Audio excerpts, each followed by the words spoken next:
I was talking with Chris at the office here over the last couple of days, and she said that something that has been coming up on a regular of enough basis from our nuke customers is drone laying, seeing the queens that they seem to be doing fine, colonies seem to be growing fine, and then now they're going and finding drone layer.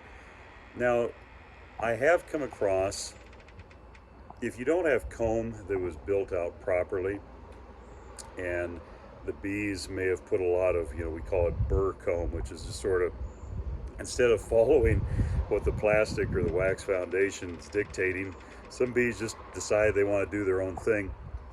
And so it's possible that, a person may think that they're having a drone layer when actually it's just the way that the bees have built the comb. And so there's a lot of drone cells that are in with the worker bee. I don't think that's the case for most of the people who've contacted us, but I'm just saying that's a probability.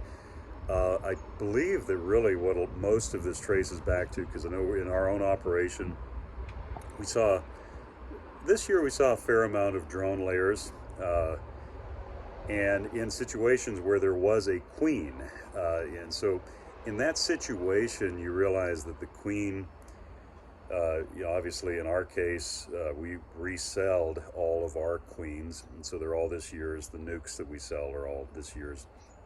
And so in a situation like that, because sometimes older queens can become drone layers, but in this situation, I think it really stems back to the queens that we purchased for the nukes, and then also the queens that we purchased for cells when we did our initial splits in our own operation.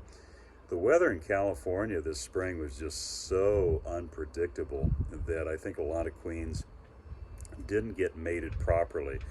But unfortunately, it's one of those things that you can't tell right away all the time. Sometimes if queens don't mate properly, you can tell right away, but other times it can be weeks, it can be months ahead.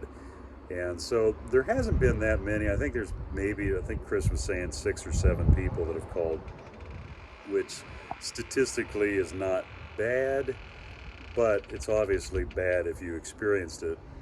And it's also, significant enough to mention. And so hopefully that helps some of you. Now, as far as what do you do with a hive that has become a drone layer, if you found the queen, that's actually a plus.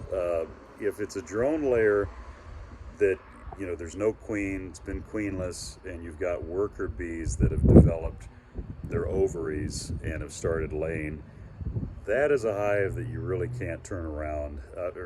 I've heard people of turning them around, giving them queen cells, but for the most part, when worker bees have developed into drone layers, in their mind or their thinking, the colony's thinking, they're queen right.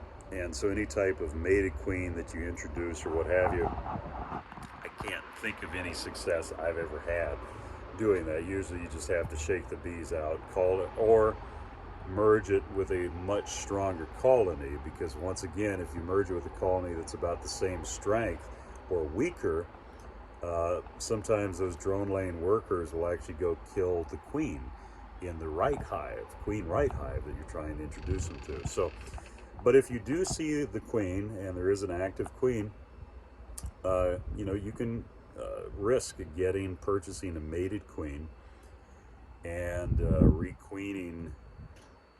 With that, you have to kill the old queen and use a mated queen after you kill the old queen.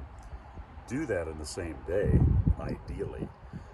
Kill the old queen and then put a mated queen in with her little candy cage or whatever else. Anyways, hopefully that's helpful. And yeah, it's just a very weird spring in California this year. They got a lot of rain, they needed that, but as far as queen rearing and everything else, it was delayed. And I think that just as unpredictable as the weather was, that's what happened. And so for those of you who experienced that, I hate to hear that. Unfortunately, that's just just the part of beekeeping that is unpredictable sometimes. And I mean, we've certainly seen it in our operation as well. So anyway, catch you a little later.